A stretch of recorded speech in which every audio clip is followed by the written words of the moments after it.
Welcome to English class. आज हम उर्दू से इंग्लिश सीखेंगे। सेंटेंस 1, खाना लगा दो।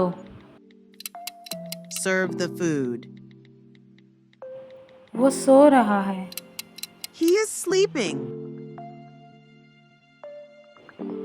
हाँ, ये बहुत मज़ेदार है। This is tasty. मुझे माफ़ कर दो। Forgive me.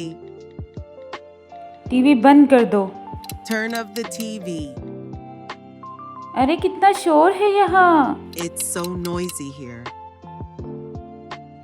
दरवाज़ा बंद करो। Close the door. मुझे देर हो रही है। I'm getting late.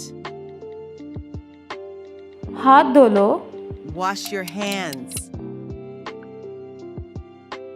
हाँ, मेरे साथ आओ।